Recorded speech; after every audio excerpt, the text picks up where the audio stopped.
Welcome back to Wake Up College Football from Kennebunkport, Maine. No, come on. I'm in Los Angeles. I'm here for the holidays. I'm in my childhood bedroom because that's what you do when you come home for the holidays and take an extended vacation. Of course, I am joined post-playoff, post-New Year's Eve and Day bowl games by Ryan Nanny. Ryan, how you doing? How you feeling? I'm also in my childhood bedroom here at the SB Nation. I was born and raised in the SB Nation New York studios. No, I'm good. You are probably in a better mood than I am today. Not that I'm in a bad one, but Right. you have a lot of reason to feel good about life in 2015. I do feel pretty good. After I was at the game yesterday between Florida State and Oregon, of course, one of the semifinal matchups. It was enjoyable as an Oregon fan and alumnus, but more so because we got to see an entertaining game. I mean, even if you're a Florida State fan, Florida State played well for a good chunk of it, at least. And we got to see some Oregon speed on display. We got to see the Heisman Trophy winner. That's probably not a great thing if you're a Florida State fan, but we got to see the Heisman Trophy winner play well, at least in the second half, and Oregon eventually stomped the defending champs. So on that note, I ask you, or I guess I could just build on that because that's my awesome thing, and then we're going to get into your awesome thing. So my awesome thing is not a surprise. It is Oregon running away from Florida State in the Rose Bowl on the West Coast, a game in which Oregon really probably had 80% of the stadium. It was very clearly green and yellow, and it's a little bit awesome. It's a little bit unexpected. It's a little bit meaningful, but I'm going to go with awesome just because of how well Oregon's defense was not getting stops. They were not stopping Florida State in terms of third and out, 3-4, punt, turnover on downs. They were in the first half a little bit, but in that second half, Jameis Winston was rolling. The passing game was rolling. They were picking up chunks of yards. The awesome part was just how often and really crucial those turnovers that they were able to force were, and so demoralizing. So Yeah. I think a lot of, and when we talked about this game beforehand, and I'll let you jump in here obviously in a minute because I have a lot of things to say.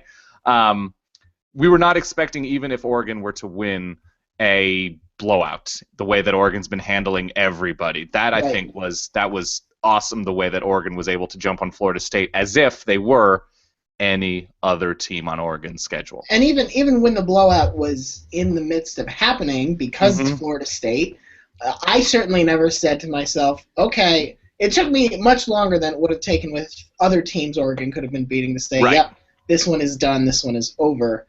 I think the interesting thing about this game from my perspective was Oregon played very well. By no means did they have a perfect game. They missed a fourth down conversion where a lot of people thought they probably should have gone for a field goal early in the game. Right. They, Marcus Mariota missed some passes that he normally wouldn't miss. They had a lot of what felt like inopportune penalties. Yes. Were hurting them at points in the game. Yep. So it's a little scary to say that Oregon can play I would say like A- game. And still just destroy a Florida State team like that, who maybe it wasn't as rough as the final score indicates because Oregon was just so good at turning turnovers into touchdowns. But that said, you don't walk away from that game and really have a lot of doubts about how talented and scary Oregon is at this point. Okay, and to you there were a number of games, but to you, what stands out to you when you look at the New Year's Eve, New Year's Day, playoff, whatever, as just the awesome performance of the past 48 hours? So if we're just looking at the 31st and the 1st, those games, it's really hard for me not to give awesome props to TCU. Yeah. The way they just cut Dr. Bo was on the receiving end of the surgery in this game. He has been sliced open down the middle. All of his organs have been taken out, put back in the wrong places. And he's going to be dead in a week. His pancreas was in his head making those decisions. It was just, Ole Miss's D, I think, did a good job of hanging in there and trying to limit the damage, but the field position was just so bad for them. Yep. TCU constantly at their own 40, the 50, Ole Miss's 35. It's just you can't stop that tidal wave for all that long.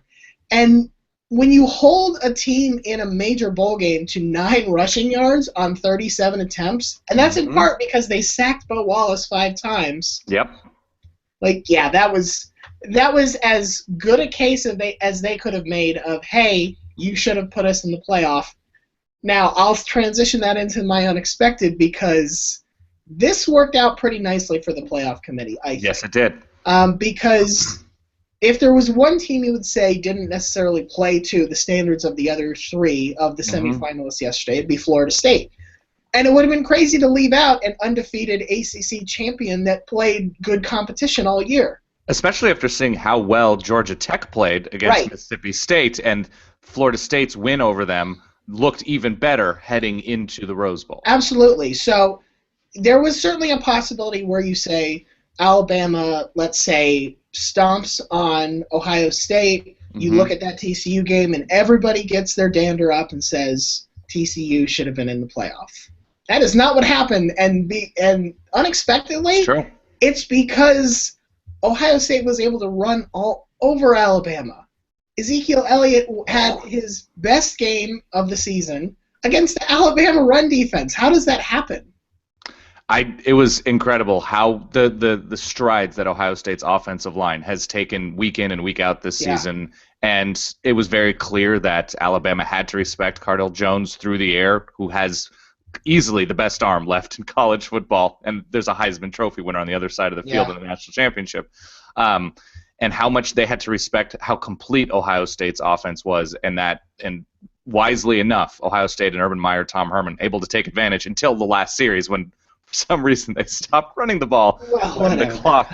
But whatever, they managed to survive keep it interesting. That weird blunder. But to spin off on what you've been saying, the SEC to me was so unexpected just because, and I'm not going to sit here and say they were complete frauds and they never should.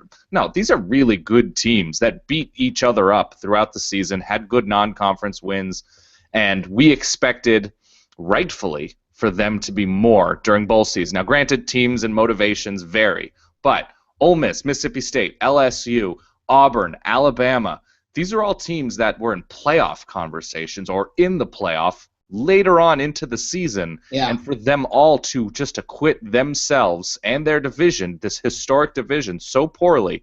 The Auburn game against Wisconsin. Wisconsin runs all over Auburn. 400 rushing yards! Not a huge surprise because Auburn was I'm sorry. Terrible. Allowing 400 rushing yards inexcusable. Is a surprise. Yes, it is. But for Auburn to, I think, the turnover battle wasn't anything crazy. Auburn did a pretty good job. It was just they couldn't stop the run, and ultimately that was, if you can't stop the run, you don't deserve any success. That is just a mainstay of college football discipline. And then for Mississippi State, who had a great game on offense, but just unable to get their own defense off the field against Georgia Tech, which, granted, Georgia Tech is a top 5 offense in the country. They're ridiculous. But Ole Miss, we talked about, and just how much they laid down for TCU and just couldn't get anything going. Alabama, of course, we talked about. The turnover thing was just, they couldn't get past it. It was just, and for them to allow what they allowed on the ground as well. And then LSU and Notre Dame. Notre Dame didn't make mistakes. That's, I mean, and LSU doesn't have an offense outside of the referees. The referees did in that game, but that's true. No, there was that too. But for Notre Dame not to hand the game away, right? And playing against an LSU defense that's as fast and dangerous and able to turn teams over, it was a shocker to me. So. It has been an interesting bowl season because outside of the Pac-12, the Pac-12 I think has only lost one bowl game, that Arizona lost to Boise State. Right. Outside of the Pac-12, every other conference has like 2 notable teams that have just gotten thrashed. Yeah. Big 12 has Oklahoma and Texas. The Big 10 has Illinois and Maryland. But those are not notable teams. But yeah, Big 10 actually at the top. Yeah, Michigan State, Ohio State, and Wisconsin. Yeah. The ACC Louisville got thrashed by Georgia. So there has been. It has been a. I like to see the wealth being spread of teams just unexpectedly getting stabbed a million times in the chest.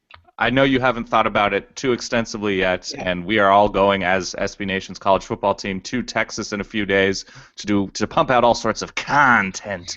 And the next time we'll be doing this show will be the morning after the national championship game. But what are your immediate sort of takeaways now that we know the matchup between Ohio State and Oregon? What immediately stands out to you as sort of linchpin keys? Where is that game decided?